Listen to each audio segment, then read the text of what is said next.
ಮಾಲೂರು ವಿಧಾನಸಭಾ ಕ್ಷೇತ್ರದ ಮರು ಎಣಿಕೆ ಅರ್ಜಿ ವಿಚಾರ ಹಿನ್ನೆಲೆ ಕೋಲಾರ ಜಿಲ್ಲಾಧಿಕಾರಿಗಳ ಕಚೇರಿಯಲ್ಲಿ ವಿವಿಧ ಪಕ್ಷಗಳ ಮುಖಂಡರ ಸಭೆ ನಡೆಸಲಾಗುತ್ತಿದೆ.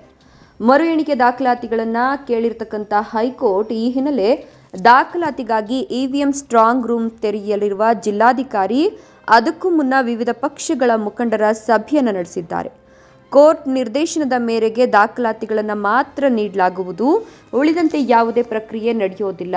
ಇವಿಎಂ ಕೊಠಡಿಯೊಳಗೆ ಜಿಲ್ಲಾಧಿಕಾರಿ, ತಹಶೀಲ್ದಾರ್ ಮತ್ತು ಅಭ್ಯರ್ಥಿಗಳಿಗೆ ಮಾತ್ರ ಪ್ರವೇಶ, ಉಳಿದಂತೆ ಯಾರಿಗೂ ಕೂಡ ಪ್ರವೇಶ ಇರೋದಿಲ್ಲ. ಜಿಲ್ಲಾಧಿಕಾರಿ ಅಕ್ರಮ್ ಪಾಷಾ ನೇತೃತ್ವದಲ್ಲಿ ಈ ಒಂದು ಸ್ಟ್ರಾಂಗ್ ರೂಮ್ ಅನ್ನು ಓಪನ್ ಮಾಡಲಾಗ್ತಾ ಇದ್ದು 2023ರ ವಿಧಾನಸಭಾ ಚುನಾವಣೆಯಲ್ಲಿ 248 ಮತಗಳ ಅಂತರದಿಂದ ಕಾಂಗ್ರೆಸ್ ಅಭ್ಯರ್ಥಿ ಕೆವೈ ನಂಜೇಗೌಡ ಜಯಗಳಿಸಿದ್ರು. ಇದನ್ನು ಪ್ರಶ್ನಿಸಿ ಮರು ಎಣಿಕೆ ಕೋರಿ ಹೈಕೋರ್ಟ್ ಮೆಟ್ಟಿಲನ್ನ ಬಿಜೆಪಿ ಅಭ್ಯರ್ಥಿ ಕೆಎಸ್ ಮಂಜುನಾಥಗೌಡ ಏರಿದ್ರು. ಹೀಗಾಗಿ ಇವಿಎಂ ಸ್ಟ್ರಾಂಗ್ ರೂಮ್ ಅನ್ನು ಓಪನ್ ಮಾಡಲಾಗಿದೆ.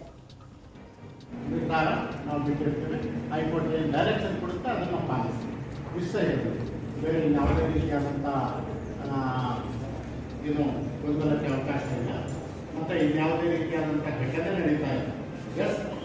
ಓಪನ್ ಮಾಡೋದಿಲ್ಲ, ಯಾವುದನ್ನು ಹೇಳಕ್ಕೆ ನಿಮ್ಮ ಪ್ರೆಸೆನ್ಸಲ್ಲಿ ಓಪನ್ ಮಾಡ್ತೀವಿ. ನಮ್ಗೆ ಏನು ದಾಖಲೆಗಳು ಬೇಕು ಅದನ್ನು ತೆಗೆದುಕೊಳ್ತೀವಿ. ಕೋರ್ಟ್ ಏನು ಕೇಳುತ್ತೆ ಅದನ್ನು ಕೋರ್ಟ್ ಮುಂದೆ ಇಷ್ಟೇ, ಬೇರೆ ಯಾವುದೇ ರೀತಿಯಾದಂಥ ಇದರಲ್ಲಿ ಚರ್ಚೆ ಇರಲಿ ಅಥವಾ ಗೊಂದಲ ಇರಲಿ.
ಡಿ ಶೇಪ್ಸಲ್ಲಿ ಸ್ಟಾಫ್ ಡಿ ಶೇಪ್ಸ್ ಕಡೆ ಮಾಡ್ತಾರೆ.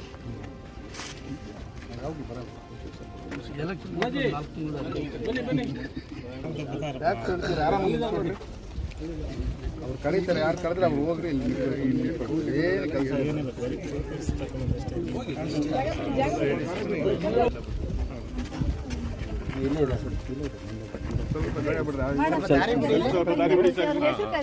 ಅವರಷ್ಟೇ ಒಳಗೆ ಬರಬೇಕು.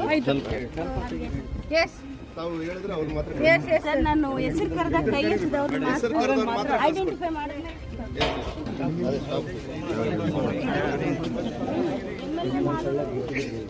MLA ಮಾಲೂರು ಅವರು